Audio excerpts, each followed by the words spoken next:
Wow, I was not expecting that, Green Envy. You just blew my mind. I am so honored. You're gonna make me cry, and I'm supposed to be funny. This is gonna be interesting.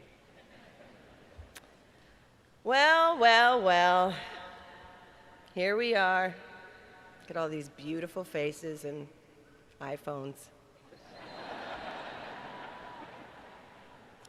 Thank you so much, President Fitz, the Board of Tulane members, and today's honorary degree recipients. Good morning, graduates. Yeah. Families and friends of graduates, mothers, fathers, brothers from other mothers, sisters, roommates, grandmas and grandpas, meemaws and papaws, bubbies and nanas and bappas, Nani Gigi's and their special friend Herb,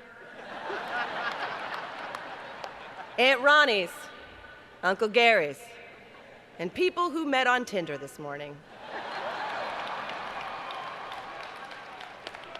I thank you for having me here to join you on this special day in this incredible city. I stand here humbled, gracious, and completely naked under this robe.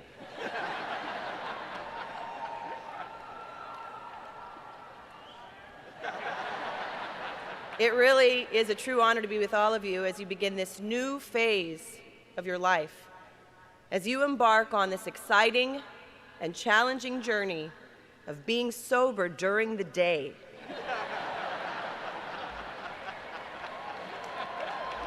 Yeah. It's gonna be interesting. I applaud you for being here today because it means not only have you earned a college degree, but you have found this arena despite still having a blood alcohol level of 9. I'm looking at you, School of Public Health and Tropical Medicine.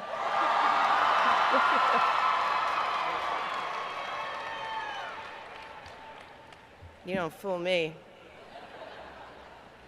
From this day forward, the world is filled with endless possibilities. You're young, you're in your 20s.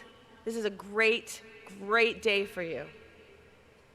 Except for those of you leaving college with any student loan debt. I don't know what to say to you guys. I'm sorry. I hope you win the lottery. I don't really know what to tell you about that. Well, back in January, when the university asked me to make today's commencement speech, I was delighted. So when I started writing it this morning back at the hotel, the first thing I did was go online and look up other commencement speeches. And then I got tired, so I took a nap. I woke up, cried a little bit, ordered some huevos rancheros from room service, and then I cried a little bit more.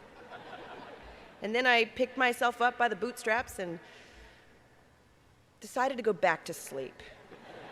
And after I hit that snooze button like 4 or 5 times, I got up again and I did what all of you probably did while you were pushing through finals week. I made sure all the apps on my phone were updated because that felt like the most important thing. Then I checked Facebook, Twitter, Instagram, and Snapchat. I periscoped my breakfast. I took 4 quizzes on BuzzFeed, and I watched Game of Thrones. And as I finished writing the speech on the car ride over here this morning, I thought about just how deep my Tulane roots are. I am very proud to say that my father, Richard Rudolph, graduated class in 1968. It's right over there. And today, my cousin, Sabrina Rudolph, is graduating with all of you. Sabrina. I'd like to embarrass you by please asking you to stand up and wave at everyone in the Superdome. okay? There she is. I am so, so proud of you. Now, please don't sully the family name. It's very, very easy to do that. Benjamin Franklin, Napoleon, Jay-Z, LeBron James, Lucille Ball, C-3PO. These are all graduates of Tulane University according to my phone.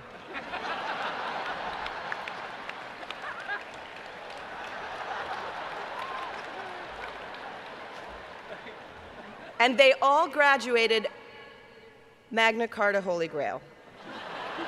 Now, I don't speak Latin, so I do not know what that means, but I do speak Pig Latin, so I know how to say, I ixpe igpe atenle. It just means I speak Pig Latin. Now, I did not go to Tulane. I graduated from UC Santa Cruz, which is yep. Oh, you guys know it. Oh.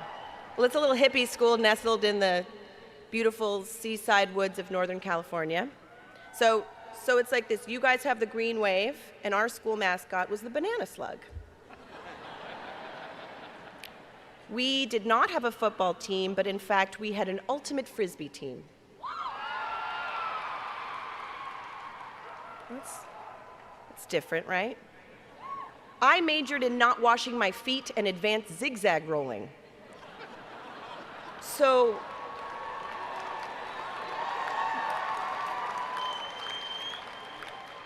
for a lot of my 5-year college career, I was lost. Like actually lost. Santa Cruz is mostly woods. You make one wrong turn and you're gone for days. But I didn't know who I was or what I was going to do with my life when I finished college. And I wasn't any clearer about my direction than the day I graduated high school. I wore Birkenstocks and I smelled like a patchouli fart. And I'm only willing to admit that now, that Birkenstocks are sold at Urban Outfitters. And then, during senior year, my father asked me what I planned to do after I graduated, and I told him, I want to be on Saturday Night Live. It's true. But it wasn't until that moment, I never wanted to admit that being on SNL was my dream. I never wanted to admit that I was a thespian. And this was back in the days when people were not talking about being thespians.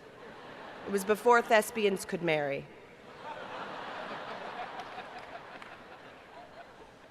And my dad did what any great teacher would do. He looked at me unfazed and said, "Great. And how do you plan to support yourself while you figure that out? And when are you going to wash your feet?" He was realistic, supportive, deflected the responsibility back to me, and subtly showed his support for his daughter's pursuit of a long life in fart jokes. So I did what many of you will probably do. I enrolled in more college and asked my dad to pay for it.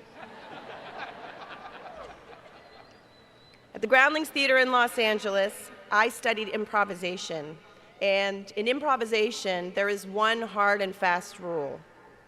And that rule is known as yes and.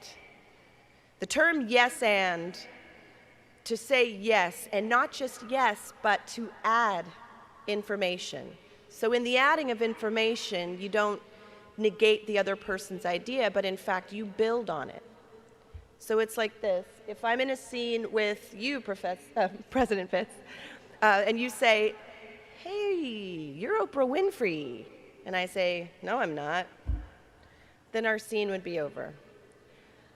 But President Fitz, if you say, "Hey, you're Oprah Winfrey," and I say, "Yes, I am. And today, class of 2015, look under your seats because you are all leaving here today with a college diploma! You get a diploma! You get a diploma! You get a diploma! And you, sir, you get a diploma! We're all getting diplomas!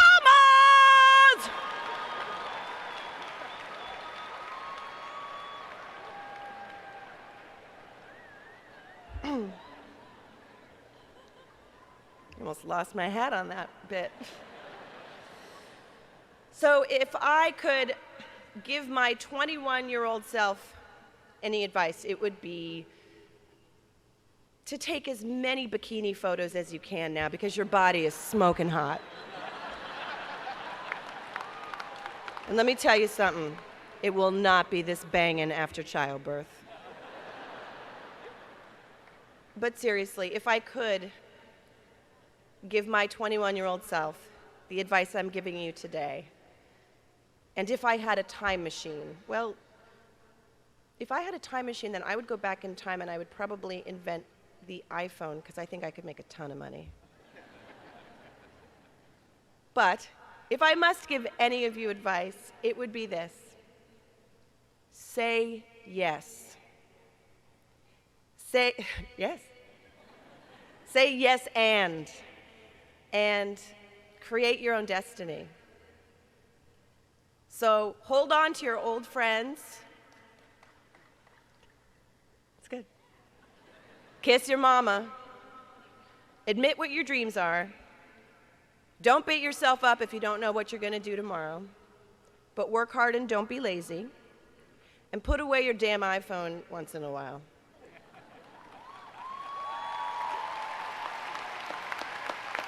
And also,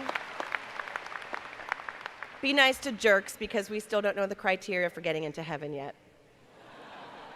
Now go make your parents proud and figure out how to end global warming. I love you, class of 2015.